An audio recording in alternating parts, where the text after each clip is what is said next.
O Grande Conflito, capítulo 3. Como começaram as trevas morais.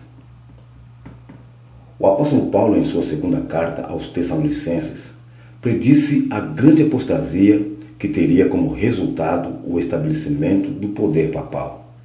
Declarou que o dia de Cristo não viria sem que antes venha a apostasia e se manifeste o homem do pecado, o filho da perdição, o qual se opõe e se levanta contra tudo o que se chama Deus ou se adora, de sorte que se assentará como Deus no templo de Deus, querendo parecer Deus.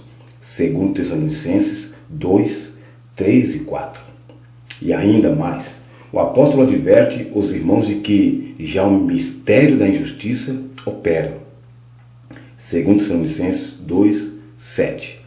Mesmo aqueles primeiros tempos, viu ele, insinuando-se na igreja, erros que preparariam o caminho para o desenvolvimento do papado.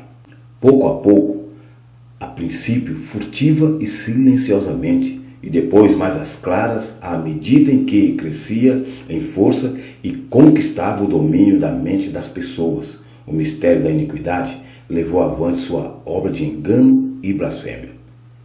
Quase imperceptivelmente, os costumes do paganismo tiveram ingresso na igreja cristã. O espírito de transigência e conformidade fora restringido durante algum tempo pelas terríveis perseguições que a igreja suportou sob o paganismo.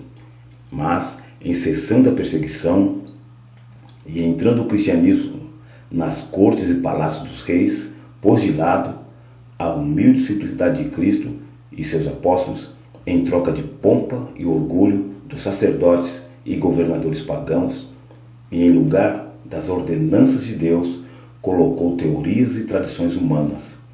A conversão nominal de Constantino, na primeira parte do século IV, causou grande regozijo, e o mundo, sob o manto de justiça aparente, introduziu-se na igreja. Progredia rapidamente a obra de corrupção. O paganismo, conquanto parecesse suplantado, tornou-se o vencedor. Seu espírito dominava a igreja. Suas doutrinas, cerimônias e superstições incorporaram-se à fé e culto dos professos seguidores de Cristo. Esta mútua transigência entre o paganismo e o cristianismo resultou no desenvolvimento do homem do pecado, predito na profecia como se opondo a Deus e exaltando-se sobre ele. Aquele gigantesco sistema de religião falsa é a obra-prima do poder de Satanás, monumento de seus esforços para sentar-se sobre o trono e governar a terra segundo a sua vontade. Uma vez, Satanás se esforçou por estabelecer um compromisso mútuo com Cristo, chegando-se ao Filho de Deus no deserto da tentação e mostrando-lhe todos os reinos do mundo e a glória dos mesmos. Ofereceu-se a entregar tudo em suas mãos, se tão somente reconhecesse a supremacia do príncipe das trevas. Cristo repreendeu o pretensioso tentador e obrigou-o a retirar-se.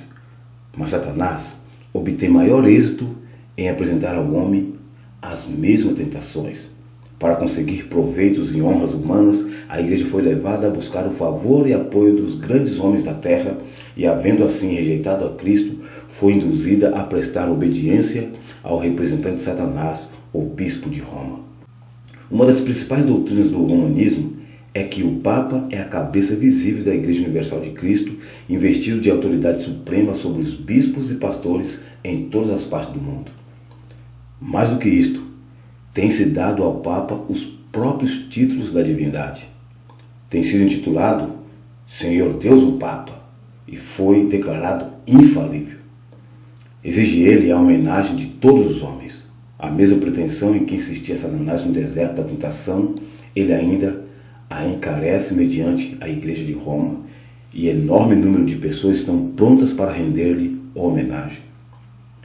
Mas os que temem e reverenciam a Deus enfrentam esta audaciosa presunção do mesmo modo porque Cristo enfrentou as solicitações do insidioso adversário. Adorarás ao Senhor teu Deus e a ele somente servirás. Lucas 4, verso 8. Deus jamais deu em sua palavra a mínima sugestão de que tivesse designado a algum homem para ser a cabeça da igreja. A doutrina da supremacia papal opõe-se diretamente aos ensinos das Escrituras Sagradas. O Papa não pode ter poder algum sobre a Igreja de Cristo, senão por usurpação. Os romanistas têm persistido em acusar os protestantes de heresia e voluntária separação da Igreja. Semelhantes acusações, porém, aplicam-se antes a eles próprios. São eles os que depuseram a bandeira de Cristo e se afastaram da fé que uma vez foi dada aos santos. Judas 3. Satanás bem sabia que as Escrituras Sagradas habilitariam os homens a discernir seus enganos e resistir a seu poder. Foi pela palavra que mesmo o Salvador do mundo resistiu a seus ataques. Em cada assalto, Cristo apresentou o escudo da verdade eterna, dizendo: está escrito. A cada sugestão do adversário, opunha a sabedoria e poder da palavra. A fim de Satanás manter o seu domínio sobre os homens e estabelecer a autoridade humana, deveria conservá-los na ignorância das Escrituras. A Bíblia exaltaria a Deus e colocaria o homem finito em sua verdadeira posição. Portanto, suas sagradas verdades deveriam ser ocultadas e suprimidas. Esta lógica foi adotada pela Igreja de Roma. Durante séculos, a circulação da Escritura foi proibida. Ao povo era vedado lê-la ou tê-la em casa, e sacerdotes e prelados, sem escrúpulos, interpretavam-lhes os ensinos de modo a favorecerem suas pretensões. Assim, o chefe da igreja veio a ser quase universalmente reconhecido como o vigário de Deus na terra, dotado de autoridade sobre a igreja e o Estado. Suprimido o revelador do erro, agiu Satanás à vontade. A profecia declarara que o papado havia de cuidar em mudar os tempos e a lei, Daniel 7,25, para cumprir esta obra. Para cumprir essa obra, não foi vagaroso. A fim de proporcionar aos conversos do paganismo uma substituição à adoração de ídolos e promover assim sua aceitação nominal do cristianismo, foi gradualmente introduzido no culto cristão a adoração das imagens e relíquias. O decreto de um concílio geral estabeleceu, por fim, este sistema de idolatria. Para completar a obra sacrílega, Roma pretendeu eliminar da lei de Deus o segundo mandamento, que proíbe o culto das imagens, e dividir o 10º mandamento a fim de conservar o número deles. Este espírito de concessão ao paganismo abriu caminho para desrespeito ainda maior da autoridade do céu. Satanás, operando por meio de não consagrados dirigentes da igreja, intrometeu-se também com o 4º mandamento e tentou pôr de lado o antigo sábado, o dia que Deus tinha abençoado e santificado, Gênesis 2, 2 e 3, e exaltando em seu lugar a festa observada pelos pagãos como o venerável dia do sol. Esta mudança não foi a princípio tentada abertamente. Nos primeiros séculos, o verdadeiro sábado foi guardado por todos os cristãos. Eram estes ciosos da honra de Deus e, crendo que sua lei é imutável, zelosamente preservavam a santidade de seus preceitos. Mas com grande argúcia, Satanás operava mediante seus agentes para efetuar seu objetivo. Para que a atenção do povo pudesse ser chamada para o domingo, foi feito desta uma festividade em honra da ressurreição de Cristo. Atos religiosos eram nele realizados, era porém considerado como dia de recreio, sendo o sábado ainda observado como dia santificado. A fim de preparar o caminho para a obra que intentava cumprir, Satanás induziu os judeus, antes do advento de Cristo, a sobrecarregarem o sábado com as mais rigorosas imposições, tornando sua observância um fardo. Agora, tirando vantagem da falsa luz sob a qual ele assim fizera com que fosse considerado, lançou o desdém sobre o sábado como instituição judaica, enquanto os cristãos geralmente continuavam a observar o domingo como festividade prazenteira. Ele os levou a fim de mostrarem seu ódio ao judaísmo, a fazer do sábado dia de jejum, de tristeza e pesar. Na primeira parte do século IV, O imperador Constantino promulgou um decreto fazendo do domingo uma festividade pública em todo o Império Romano. O dia do sol era venerado por seus súditos pagãos e honrado pelos cristãos. Era política do imperador unir os interesses em conflito do paganismo e cristianismo. Com ele se empenharam para fazer isto os bispos da igreja, os quais, inspirados pela ambição e sede do poder, perceberam que se o mesmo dia fosse observado tanto por cristãos como pagãos, promoveria a aceitação nominal do cristianismo pelos pagãos e assim adiantaria o poderio e glória da igreja. Mas conquanto muitos cristãos tementes a Deus fossem gradualmente levados a considerar o domingo como possuindo certo grau de santidade, ainda mantinham o verdadeiro sábado como o dia santo do Senhor e observavam-no em obediência ao quarto mandamento. O arqui-enganador não havia terminado a sua obra. Estava decidido a congregar o mundo cristão sob sua bandeira e exercer o poder por intermédio de seu vigário, o orgulhoso pontífice que pretendia ser o representante de Cristo. Por meio de pagãos semiconversos, ambiciosos, prelados e eclesiásticos amantes do mundo, realizou ele seu propósito. Celebravam-se de tempos em tempos vastos concílios, aos quais do mundo todo concorriam os dignitários da igreja. Em quase todos os concílios, o sábado que Deus havia instituído era rebaixado um pouco mais, enquanto o domingo era em idêntica proporção exaltado. Destarte, a festividade pagã veio finalmente a ser honrada como instituição divina, ao mesmo tempo em que se declarava ser o sábado bíblico, relíquia do judaísmo, amaldiçoando-se seus observadores. O grande apóstolo conseguia exaltar-se contra tudo que se chama Deus ou se adora, segundo Tessalonicenses 2,4. Ousaram mudar o único preceito da lei divina que inequivocamente indica a toda a humanidade o Deus verdadeiro e vivo. No quarto mandamento, Deus é revelado como o Criador do céu e da terra, e por isso se distingue de todos os falsos deuses. Foi para a memória da obra da criação que o sétimo dia foi santificado como dia de repouso para o homem. Destinava-se a conservar o Deus vivo sempre diante da mente humana como a fonte de todo ser e objeto de reverência e culto. Satanás esforça-se por desviar os homens de sua aliança para com Deus e de prestarem obediência à sua lei.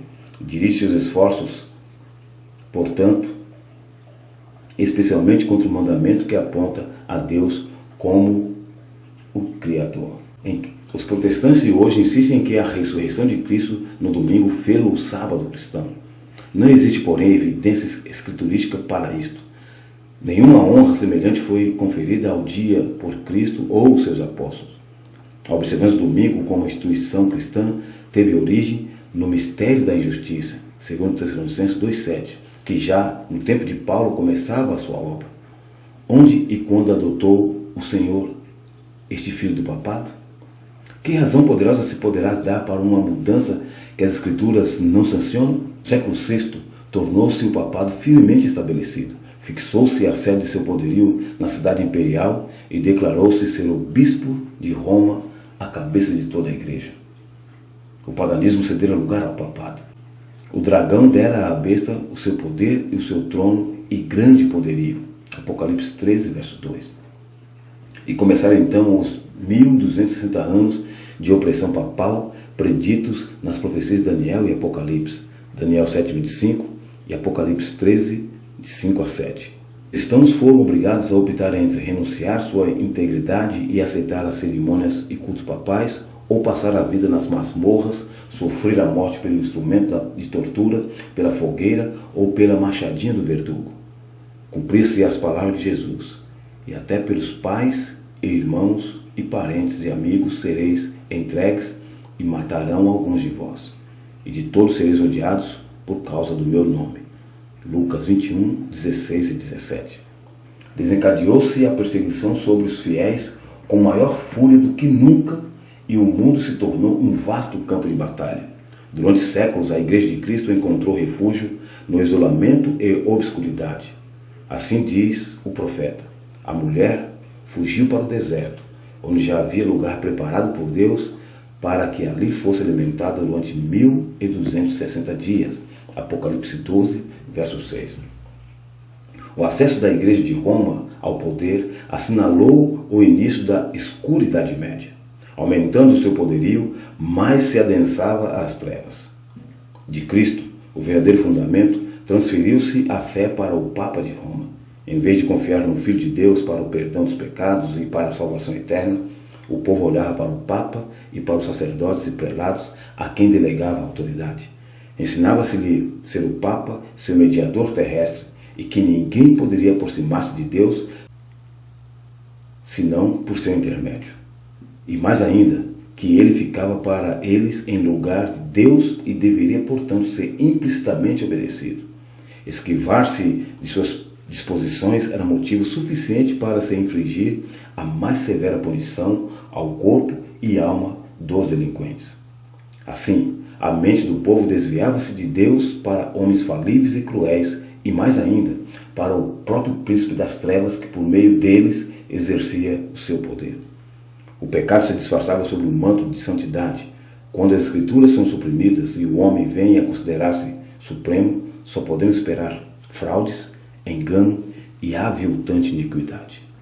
Com a elevação das leis e tradições humanas, tornou-se manifesta a corrupção que sempre resulta de se pôr de lado a lei de Deus. Dias de perigo foram aqueles para a Igreja de Cristo. Os fiéis porta-estandartes eram, na verdade, poucos. Posto que a verdade não fosse deixada sem testemunhas, parecia por vezes que o erro e a superstição prevaleceriam completamente, e a verdadeira religião seria banida da terra. Perdeu-se de vista o Evangelho, mas multiplicaram-se as formas de religião, e o povo foi sobrecarregado de severas exigências. Ensinava-se-lhes não somente a considerar o Papa como seu mediador, mas a confiar em suas próprias obras para a expiação do pecado. Longas peregrinações, atos de penitências, adoração de relíquias, ereção de igrejas, relicários e altares, bem como pagamento de grandes somas à igreja, tudo isto e muitos atos semelhantes eram ordenados para aplacar a ira de Deus ou assegurar o seu favor, como se Deus fosse idêntico aos homens, encolorizando-se por ninharias ou apaziguando-se com donativos ou atos de penitência. Apesar de que prevalecesse o vício, mesmo entre os chefes da Igreja de Roma, sua influência parecia aumentar constantemente. Mais ou menos ao final do século VIII, os romanistas começaram a sustentar que, às primeiras épocas da Igreja, os bispos de Roma tinham possuído o mesmo poder espiritual que assumiam agora. Para confirmar essa pretensão, era preciso empregar alguns meios com o fito de lhe dar aparência de autoridade, e isto foi prontamente sugerido pelo pai da mentira. Antigos escritos foram forjados pelos monges, decretos de concílio de que antes nada se ouvira foram descobertos, estabelecendo a supremacia universal do Papa desde os primeiros tempos, e a Igreja, que rejeitara a verdade, avidamente aceitou esses enganos. Os poucos fiéis que construíram sobre o verdadeiro fundamento, 1 Coríntios 3, 10 e 11, ficaram perplexos e entravados quando o entulho das falsas doutrinas obstruiu a obra. Como os edificadores sobre o muro de Jerusalém no tempo de Neemias, alguns se prontificaram a dizer: já desfaleceram as forças dos acarretadores e o pó é muito e nós não podemos edificar o muro. Neemias 4:10. Cansados da constante luta contra a perseguição, fraude, iniquidade e todos os outros obstáculos que Satanás pudera engendrar para deter-lhes o progresso, alguns que haviam sido fiéis edificadores desanimaram e, por amor da paz e segurança de sua propriedade e vida, desviaram-se do verdadeiro fundamento. Outros, sem se intimidarem com a oposição de seus inimigos, intrepidamente declaravam: não os temais, lembrai-vos do Senhor grande e terrível. Neemias 4:14. E prosseguiu com a obra, cada qual com a espada cingida ao lado. Efésios 1:17. O mesmo espírito de ódio e oposição à verdade tem inspirado os inimigos de Deus em todos os tempos, e a mesma vigilância e fidelidade têm sido exigidas de seus servos. As palavras de Cristo aos primeiros discípulos aplicam-se aos seus seguidores até o final do tempo. E as coisas que vos digo, digo-as a todos. Vigiai. Marcos 13:37. As trevas pareciam tornar-se mais densas. Generalizou-se a adoração das imagens, Acendiam-se velas perante imagens e orações se lhes dirigiam. Prevaleciam os costumes mais obscuros e supersticiosos. O espírito dos homens era a tal ponto dirigido pela superstição que a razão mesma parecia haver perdido o domínio. Enquanto os próprios sacerdotes e bispos eram amantes do prazer, sensuais e corruptos, só se poderia esperar que o povo que os tinha como guias se submergisse na ignorância e vício. Outro passo ainda deu a presunção papal quando, no século XI, o Papa Gregório VII proclamou a perfeição da Igreja de Roma. Entre as proposições por ele apresentadas, uma havia declarado que a Igreja nunca tinha errado, nem jamais erraria, segundo as Escrituras. Mas as provas escriturísticas não acompanhavam a afirmação. O altivo pontífice também pretendia o poder de depor imperadores e declarou que sentença alguma que pronunciasse poderia ser revogada por quem quer que fosse, mas era prerrogativa sua revogar as decisões de todos os outros. Uma flagrante ilustração do caráter tirânico do Papa Gregório VII se nos apresenta no modo por que tratou o imperador alemão Henrique IV. Por haver tentado desprezar a autoridade do Papa, declarou este excomungado e destronado. Aterrorizado pela deserção e ameaças de seus próprios príncipes, que por mandado do Papa eram incentivados na rebelião contra ele, Henrique pressentiu a necessidade de fazer as pazes com Roma. Em companhia de sua esposa e de um servo fiel, atravessou os Alpes em pleno inverno a fim de humilhar-se perante o Papa. Chegando ao castelo para onde Gregório se retirara, foi conduzido sem seus guardas a um pátio externo e ali, no rigoroso frio do inverno, com a cabeça descoberta, descalço e miseravelmente vestido, esperou a permissão do Papa a fim de ir à sua presença. O pontífice não se dignou de conceder-lhe perdão, senão depois de haver ele permanecido 3 dias jejuando e fazendo confissão. Isso mesmo, apenas com a condição de que o imperador esperasse a sanção do Papa antes de reassumir as insígnias ou exercer o poder da realeza. E Gregório, envaidecido com seu triunfo, jactava-se de que era seu dever abater o orgulho dos reis. Quão notável é o contraste entre o orgulho deste altivo pontífice e a mansidão e a suavidade de Cristo, que representa a si mesmo à porta do coração a rogar que seja ali admitido, a fim de poder entrar para levar perdão e paz, e que ensinou seus discípulos: qualquer que entre vós quiser ser o primeiro, seja vosso servo. Mateus 20, 27. Os séculos que se seguiram testemunharam um aumento constante de erro nas doutrinas emanadas de Roma. Mesmo antes do estabelecimento do papado, os ensinos dos filósofos pagãos haviam recebido atenção e exercido influência na Igreja. Muitos que se diziam conversos ainda se apegavam aos dogmas de sua filosofia pagã, e não somente continuaram no estudo desta, mas encareciam-no a outros como meio de estenderem sua influência entre os pagãos. Erros graves foram assim introduzidos na fé cristã. Destaca-se, entre outros, o da crença na imortalidade natural do homem e sua consciência na morte. Essa doutrina lançou o fundamento sobre o qual Roma estabeleceu a invocação dos santos e a adoração da Virgem Maria. Disso também proveio a heresia do tormento eterno para os que morrem impenitentes, a qual logo de início se incorporara à fé papal. Achava-se então preparado o caminho para a introdução de ainda outra invenção do paganismo, a que Roma intitulou Purgatório. Com esta heresia, afirma-se a existência de um lugar de tormento no qual ainda uma outra invencionista era necessária para habilitar Roma a aproveitar-se dos temores e vícios de seus adeptos. Esta foi suprida pela doutrina das indulgências, completa remissão dos pecados passados, presentes e futuros, e livramento de todas as dores e penas em que os pecados importam, eram prometidos a todos os que se alistassem nas guerras do pontífice para estender seu domínio temporal a seus inimigos e exterminar os que ousassem negar-lhe a supremacia espiritual. Ensinava-se também ao povo que, pelo pagamento de dinheiro à igreja, poderia livrar-se do pecado e igualmente libertar as almas de seus amigos falecidos que estivessem condenados às chamas atormentadoras. Por esses meios, Roma abarrotou os cofres e sustentou a magnificência, o luxo e os vícios dos pretensos representantes daquele que não tinha onde reclinar a cabeça. A ordenança escriturística da ceia do Senhor foi suplantada pelo idolátrico sacrifício da missa. Sacerdotes papais pretendiam, mediante esse disfarce, destituídos de sentido, converter o simples pão e vinho no verdadeiro corpo e sangue de Cristo. Conferência sobre Prensa Real do Cardeal Wiseman. Com blasfema e presunção, pretendiam abertamente o poder de criar em Deus, o Criador de todas as coisas.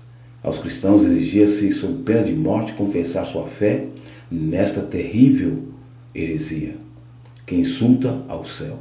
Multidões que a isto se recusaram foram entregues às chamas.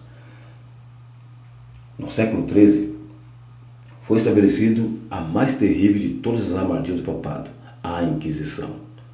O príncipe das trevas trabalhava com os dirigentes da hierarquia papal.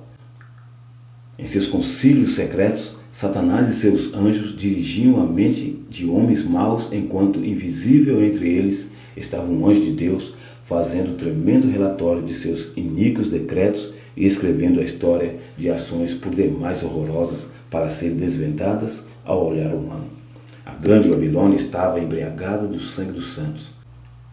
Pediam vingança a Deus contra o poder apóstata. O papado se tornou o déspota do mundo. Reis e imperadores curvavam-se aos decretos do pontífice romano.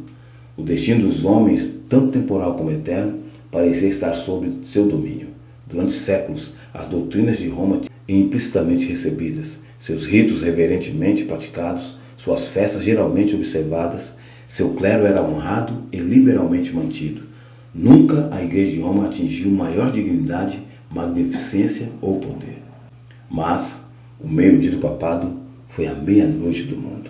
História do protestantismo de William.